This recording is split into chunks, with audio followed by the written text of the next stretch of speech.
As a reporter, you live for those anecdotal mistakes. Mistakes are where you find hidden truths, but as a person, anecdotal mistakes define the experience of being misunderstood.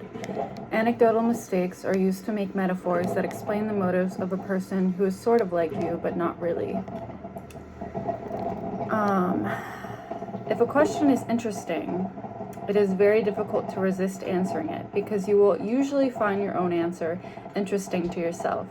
But that lure and appeal would quickly break down in a real conversation without a second factor. The person asking the question must be interested in hearing the answer. These are some quotes from Eating the Dinosaur. From the first chapter, all about interviewing.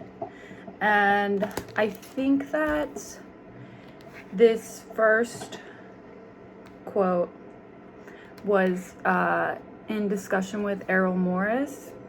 Errol Morris, is that his name? Did I just mess up his name? Hold on.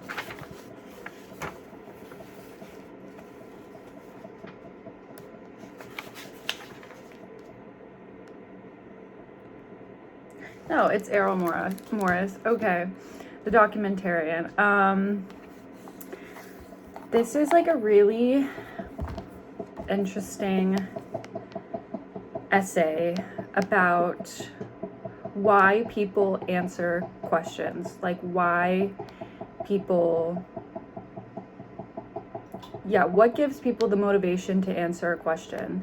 And also, I guess that's all I wrote about. I'm trying to write notes when I'm reading, and I'm actually using my notebook that I mentioned in the last video, but I just got this from the library yesterday, and I'm really enjoying it. This is my third Klosterman book that I'm reading, and this actually might be my favorite. And the second essay, it's all about, well, it's kind of weird. It's like comparing in a way David Koresh, of Waco fame, and Kurt Cobain, and like these figures of the 90s, and just in general, like how these messianic figures like to destroy things. So they use like Kurt Cobain and all these rock stars smashing their guitars. I don't think I'm really making sense. Like, you would have to read it to understand it. But he also kind of argues that the album In Utero is guilt rock. That's what he calls it, which I think is really interesting because I've always felt like Kurt Cobain is such a complicated figure, because as much as he like put out to the world that he didn't want to be famous, or that he was uncomfortable, or that he resented his fame, I do think that he did want to be famous and he wanted to be great. And like I remember reading somewhere, I think it was like his journals, that he wanted to practice like every single day. He wanted to be great and he wanted to be known. And I think that like juxtaposition of he wanted to be famous, but he hated that he wanted to be famous, is really interesting. And I think that comes down to like a lot of his turmoil. I think like it's one of the reasons that he probably really hated himself. But I also quoted, he could not stop himself from caring about people who would only appreciate his work if he were a mainstream failure, just like they were. And that was never going to happen because the genius is commercially uncontainable. So that was the second chapter. And yeah, that's all my notes for right now. This was like I pressed play and I had no idea what I was really trying to convey, but I'm really enjoying this book. I'm also reading Death Valley by Melissa Broder, and I'm enjoying it. It's taking me a little longer than I thought it would, honestly, but I am just kind of taking my time with that book. It's kind of reminiscent to the Kate Braverman book I read, Lithium for Medea, just in terms of like, in this book, her father is kind of in and out of a coma because of a car accident that he sustained like 5 months before, and she's in the desert trying to write a novel, and her husband has a chronic illness, and she's kind of resentful of, I guess, feeling maybe like a caretaker, but I don't even think it's that. I think she just wants her old husband back, which is completely natural. But I also have this quote from the book that really resonated. It says, "Still the urge to sleep all day is becoming harder to fight. Most days I end up in a sort of no man's land, the internet, where I click and scroll for hours, not writing but not sleeping, propelled by intermittent bursts of dopamine that punctuate my haze. I live an internet life, one that feels like moving forward but mostly amounts to its own kind of nothing. Sometimes I wonder if I'm genuinely the introvert I think I am, or if it's just that my internet addiction has become a substitute for needing people. Without the internet, I might be a very social person." I completely related to that. Also kind of brings me to the last book I finished, which was Service by John Tottenham, which is a book about a bookseller who is this very cranky old man, and all these people in his life have like surpassed him. They've become successful and they're younger than him, and he compares himself to all these people. He compares himself to these novelists that he looks up to that had all this success and wrote all these books and were so prolific before the age that he is now, and also have died before the age he is now. I think he was just turning 50. So I guess a lot of these people died very young.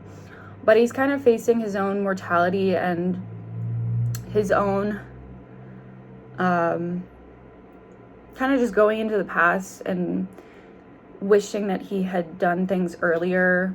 And he mentions that for years and years and decades, he figured that he had more time to do these things, and now he feels like time is running out.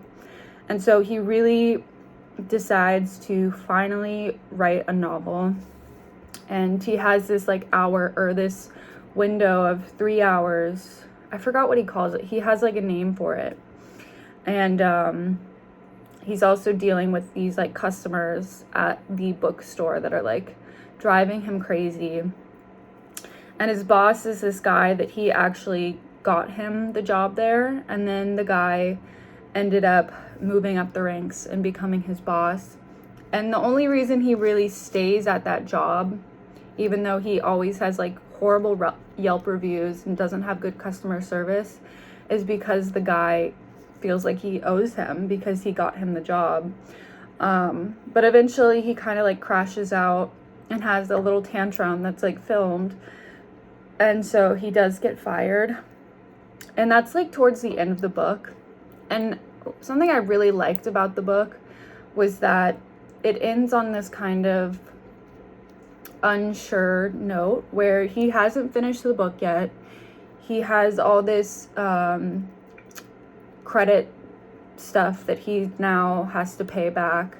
And he's got like, right before he gets fired, he has, I forgot how it works, but essentially like a quarter of his paycheck has to go to paying off these loans that he took out. And so it just seems like progressively throughout the story, his situation is becoming like more and more precarious until he gets fired. And then at the end, it's kind of just like he has this book. I guess he's technically finished, but he has no idea what's going to happen. And I really like, I've spoken about this before, but I really like these kind of novels where there's not really a happy ending.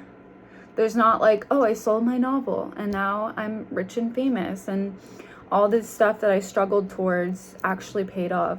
Not that I don't think that that's good and like everyone should aspire to, I guess, but it just feels more, there's something comforting about it. There's something like we're all in this together. Like I'm struggling, you're struggling. And it's like you could still have a good life, a life worth living, and not like make it or, whatever. So, yeah, that's my book talk of the day. I haven't really spoken about books recently, but I want to think more about what I'm reading and what sticks out to me and how I feel about the books I'm reading, and just be more engaged because I really haven't been reading as much this year.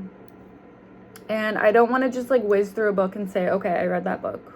I want to really think about what the book is and what it says and how I feel. So yeah, I have actually, let me check really quick while we're together, my library thing and see if my books have come. No. Okay, that's cool. Okay, I might finish this book pretty soon. I'm on page 54. But yeah, I will talk to you guys later. Hi everyone, welcome back to this vlog. I just returned Eating the Dinosaur. I finished it last night. Don't have too many thoughts about it right now. I think I kind of already spoke about the essays that really stuck with me or thoughts that I had, but I didn't take any more notes last night, so I finished it. That's all I can say. I did skip 2 chapters because they were both about sports, and he writes a lot about sports, which is cool. I think he was a sports reporter, if I'm not mistaken, but it's just not my cup of tea. Anyways, I got 2 books. I got Social Practices by Chris Kraus. I tried to read another book. I tried to read I Love Dick by Chris Kraus, and I did not make it very far. But I saw this one, I was intrigued, and I thought, what the heck, let's see what it's all about. And then I got Brief Interviews with Hideous Men by David Foster Wallace. I'm still obviously, not obviously, but I'm still reading Infinite Jest. This was a year-long book for me that honestly, I don't know if I'm going to read the whole thing this year. I think it might be a 2-year endeavor. But I thought in the meantime, I could read some of his shorter stuff. So I picked up this book. And yeah, now I'm gonna go to Coffee Bean and work on a zine. I I made a Canva account because a lot of the people that make zines that I've watched their videos on, a lot of people use Canva, and they actually had a free trial. So I'm gonna take advantage of that and finish one of them, go to the printer, print them out, and then take them to some of the little free libraries in the area. So that's what I'm going to do for the rest of my day.